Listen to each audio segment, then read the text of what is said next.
Bienvenidos a Estudiando la Biblia en 100 días de oración con el pastor Enrique Báez.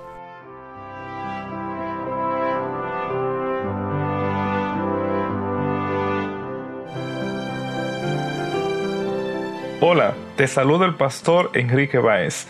En este día, nuestra reflexión se encuentra en Mateo capítulo 5, versículo 4.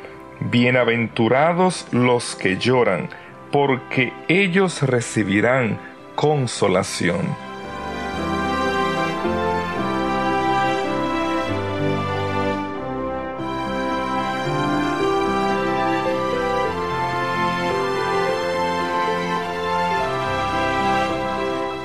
Si hay algo que todos tenemos en común como seres humanos, es la experiencia del sufrimiento, del dolor.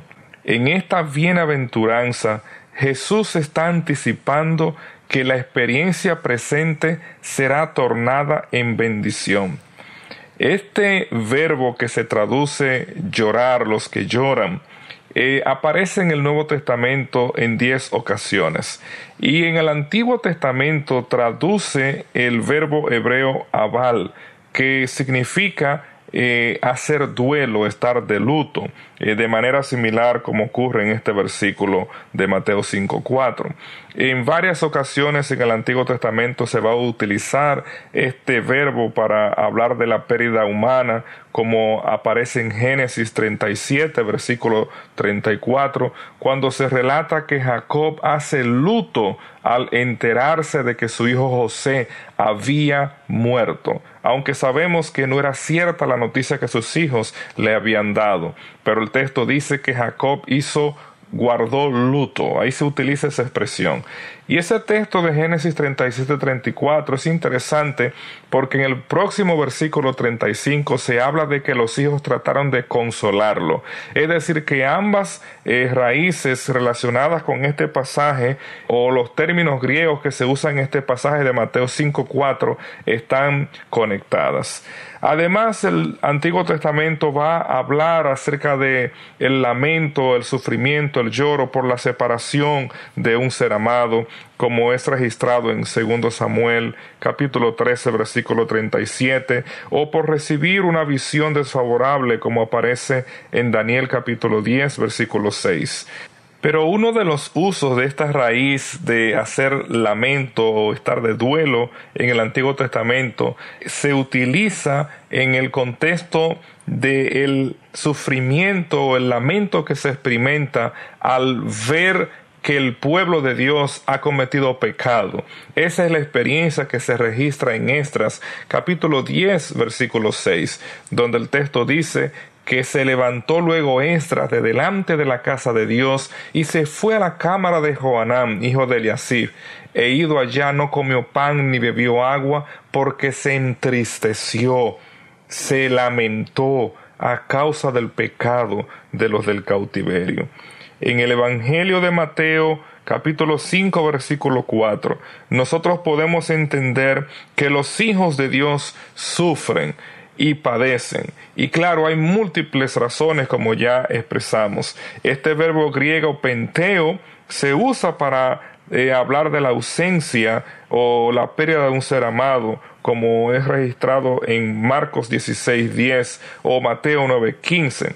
También se va a utilizar para hablar de alguien que no experimenta el lamento, el arrepentimiento delante de Dios, como es presentado en 2 Corintios capítulo 12 versículo 21, o la actitud que debiera caracterizar a los líderes, a la iglesia, ante alguien que comete un pecado y que no es reprendido, para llevarlo a arrepentimiento, como aparece en 1 Corintios 5:2. Pero este verbo se va a utilizar, hacer lamento, llorar, en el contexto de arrepentimiento también en el Nuevo Testamento. Y un pasaje importante es Santiago capítulo 4 versículos 8 al 10, donde el texto dice: acercaos a Dios y Él se acercará a vosotros.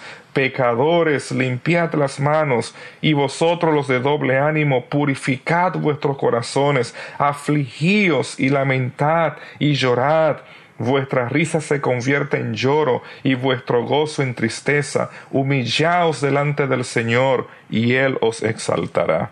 Es evidente que este verbo penteo se va a utilizar en diferentes contextos, incluyendo este aspecto de sentir tristeza, de lamentarse delante de Dios, de humillarse por el pecado que se comete. Apreciado amigo, este verbo, los que lloran, incluye a los que sufren por causa del Señor, como también los que se arrepienten de sus faltas delante del Señor.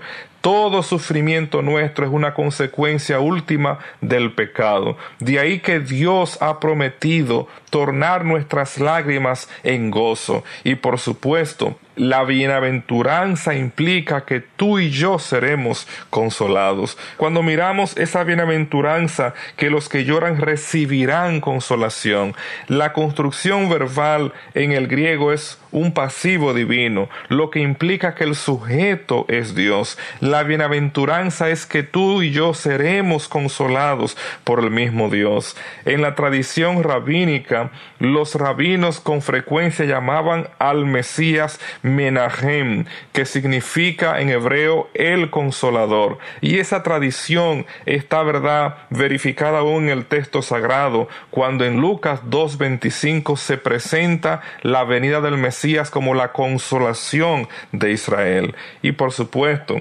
este pasaje de Mateo capítulo 5 versículo 4 ha sido conectado con Isaías capítulo 61 versículos 1 al 3, donde allí el Señor promete que el Mesías, el Espíritu de Jehová vendría sobre el Mesías y Dios vendaría a los quebrantados de corazón y el Mesías publicaría libertad a los cautivos. Y en el versículo 2 dice el texto que vendría a proclamar el año de la buena voluntad de Jehová y el día de venganza del Dios nuestro, a consolar a todos los enlutados. Estas dos imágenes, los que lloran, los que están enlutados y que son consolados por Dios mismo, es lo que esta bienaventuranza nos confirma. Y por supuesto, a lo largo del profeta Isaías, el verbo consolar va a identificar a Dios como sujeto, como aparece en Isaías capítulo 40, versículo 1,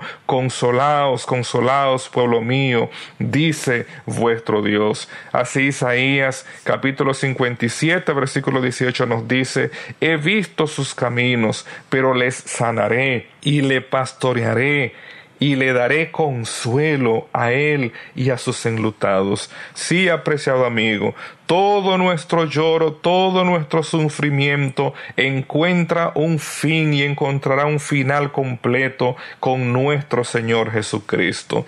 Él ha prometido que nuestra tristeza será cambiada en alegría. Y en diferentes pasajes en el Antiguo Testamento, Dios promete cambiar nuestra tristeza en alegría, como afirma el mismo profeta Isaías en el capítulo 60, versículo 20.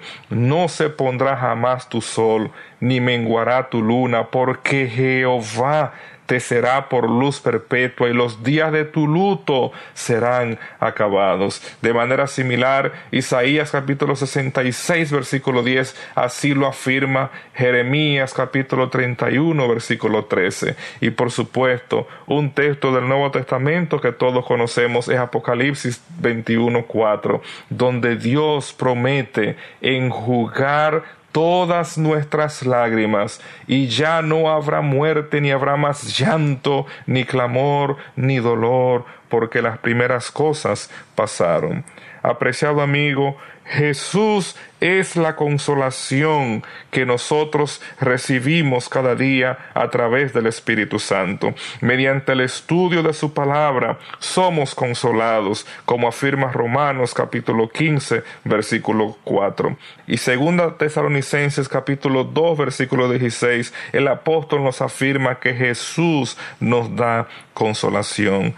Jehová es nuestro pastor, y el pastor a través de su vara y su cayado nos consuela.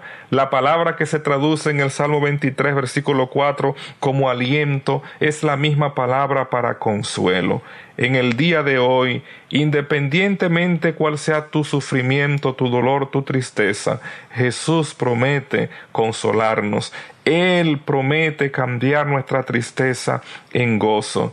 En esta bienaventuranza, Jesús reconoce tu dolor y mi dolor, y al mismo tiempo nos afirma que muy pronto todo dolor será reemplazado por el gozo eterno que estaremos disfrutando ante su presencia por los siglos de los siglos. Bienaventurados los que lloran, porque ellos serán consolados por el mismo Dios. Que Jesús en este día sea tu fortaleza y tu consuelo. Que Dios te bendiga.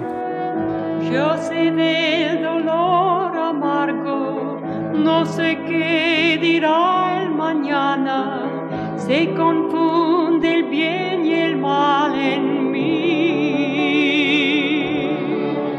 Pero en todas circunstancias siempre Él me da consuelo sin fin y me siento fuerte en mi interior.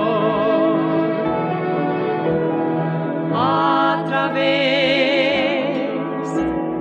del dolor aprendí a confiar en Cristo, ya sé confiar en Dios. A través del dolor llegué hasta el fondo del amor.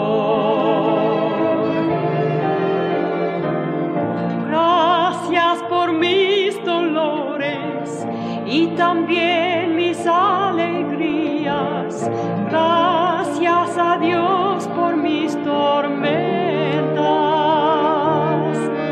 me ayudaron a fortalecerme, hoy solo en Él confío y por siempre en Él he de confiar.